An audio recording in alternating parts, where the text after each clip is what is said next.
Welcome to another tutorial on TwinCAT automation software from ControlX Engineering. In this multi-part series, we'll explore the full suite of PLC programming languages available in TwinCAT. In today's tutorial, we'll start with the popular programming language called ladder logic diagram.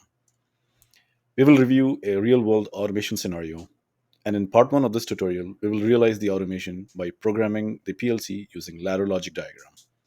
Finally, we'll run our PLC in simulation mode using a visualization that I have already created for this tutorial. So let's get started.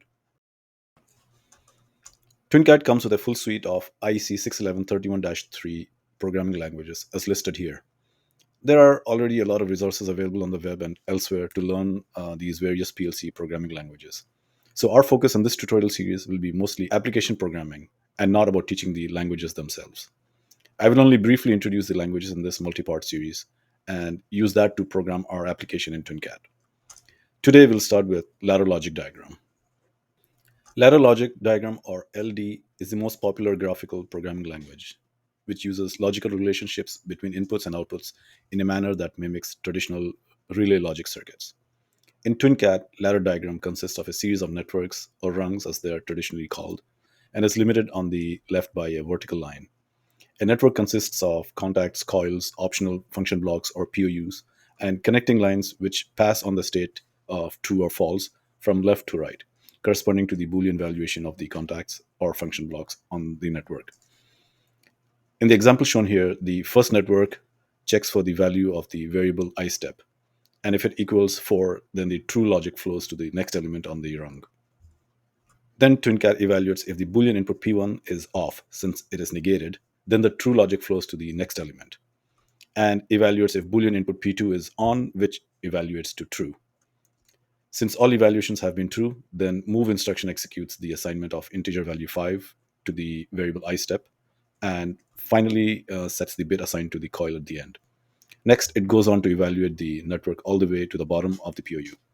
So in a nutshell, the logic is scanned starting at the top from left to right and top to bottom as illustrated.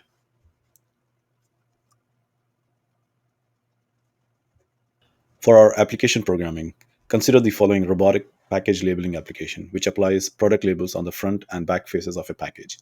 We have palletized package bundles arriving at the labeling station on a conveyance system. The bundles must come to a stop in the labeling zone, where the robot first processes its front face for labeling. After it's done, the conveyance advances a little bit until the back end is in position for the robot to label the back face. Because the packages are heavy, we need to first slow them down and slowly advance to the labeling zone, where they will come to a stop. In order to do this, there are two photosensors, P1 and P2, which sense the package as they arrive. When the first sensor P1 is triggered, the package should slow down. The package should then slowly proceed to the labeling zone and stop when the second sensor P2 is triggered.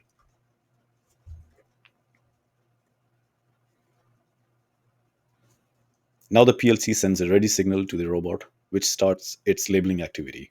After the labeling is done on the front face, the robot sends a done signal back to the conveyance PLC. This triggers the VFD start signal, and the package proceeds moving to the right at normal speed. Once P1 sensor goes low, the conveyor slows down again, and after P2 signal goes low, the conveyor comes to a stop.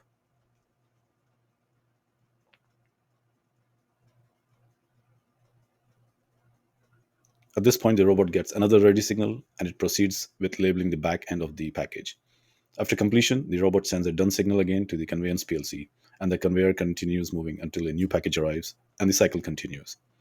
There are back and forth handshakes between the robot controller and the conveyance PLC, as well as the VFD control signals, which we will be programming in TwinCAT. One way to program a sequence of operations in automation projects is by using a finite state machine. A finite state machine is a programming technique which models a system as a sequence of limited number of states, and the system can be in exactly one of a finite number of states at any given time. Hence the name finite state machine. The system can change from one state to another in response to some inputs. This change in state is called a transition. In our application, we will need an external cycle start input which starts our state machine. This input kickstarts the conveyor VFD, which sets the package in motion towards the labeling station. When the package arrives at the P1 sensor, we slow down the conveyor by reducing the VFD speed set point. When the package arrives at the P2 sensor, we stop the conveyor by sending a stop signal to the VFD. At the same time, we send the ready bit to the robot and wait for the robot to finish labeling the front end of the package. When we receive the done bit from the robot, we signal the VFD to run the conveyor again at normal speed. As the package starts moving, the P1 sensor goes off, which slows down the conveyor. When the P2 sensor turns off, we stop the conveyor by sending the stop signal to the VFD. At the same time, we send the ready bit to the robot to start labeling the back end of the package. After we receive the done bit, we start the conveyor again and wait for the next package to arrive, and the cycle will continue. So with this, let's hand off to Andrew, who will be programming the state machine described here in TwinCAT using ladder logic diagram. Hello, everyone. This is Andrew, and today I will be showing you how to implement state machine sequence programming in TwinCAT using ladder logic diagram. Let's get started. I already have a TwinCAT training PLC project open with some visualization that I created for the purpose of this tutorial. Let's start our sequence state machine programming by creating a new GVL. I'll call it GVL_PLC. Let's create our required PLC variables.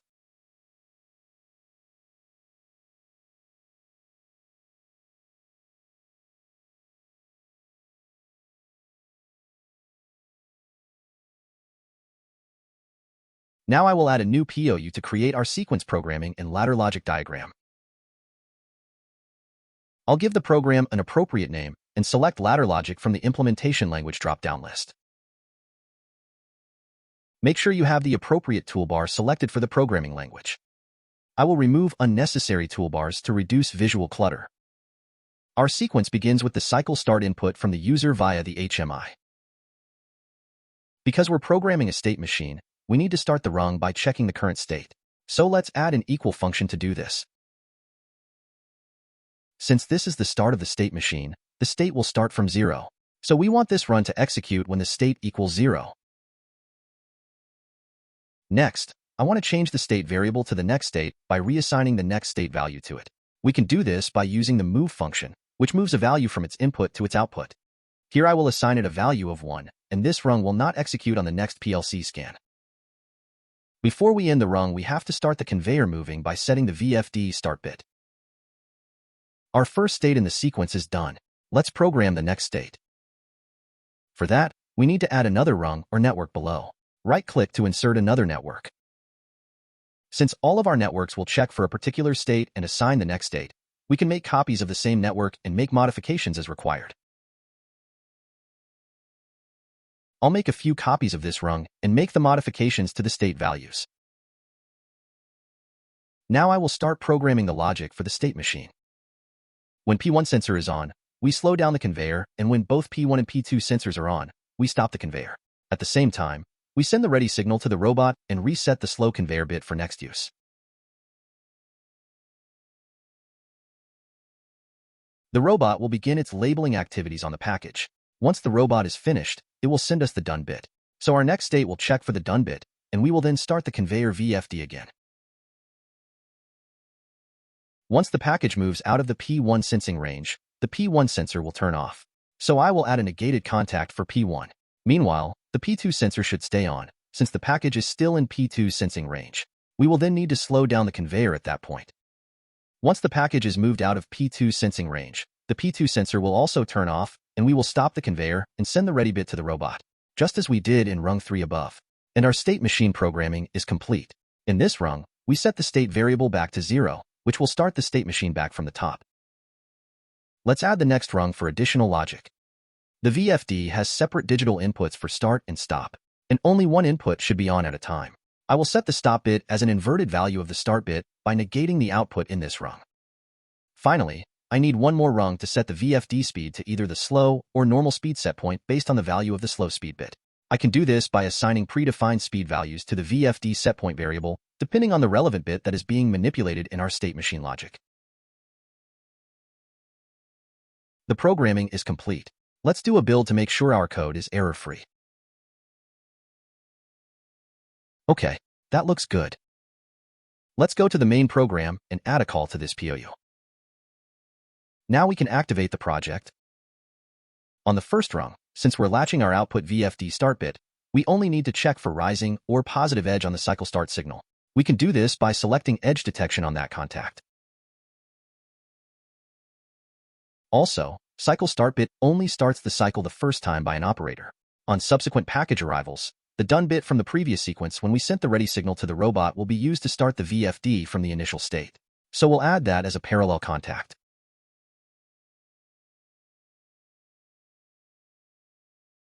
And activate the positive edge detection on this bit as well. Now we can log in with download and test our logic. I will open the visualization that I created to test our state machine logic. It shows the VFD start and stop indicators, as well as the ready and done handshake bits between TwinCAT and the robot controller. It also visually represents the moving package and the two photo sensors, P1 and P2. Let's put both the logic and the HMI side by side. Okay, so as we can see from the HMI, the state machine is in the initial state 0. We can begin execution of the state machine with the cycle start button. The VFD starts and the package starts moving towards the robot, and as soon as P1 comes on, the conveyor slows down and stops when P2 comes on. The ready bit gets sent to the robot. And now we wait for the done bit from the robot to start the conveyor VFD. Okay, the done bit is received, which starts the conveyor VFD again. The conveyor slows down when P1 goes low and stops when P2 also goes low. The ready bit is sent to the robot. Now waiting for done bit from robot. And the state machine continues with a new package. Let's watch a couple more cycles. You can correlate the visualization with the logic execution in the ladder diagram. So we have successfully created and implemented a state machine logic in a TwinCAT project using ladder logic diagram.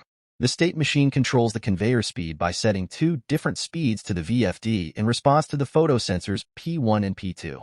We also exchange handshake signals between the PLC and the robot controller to coordinate the labeling on both the front and back sides of the package.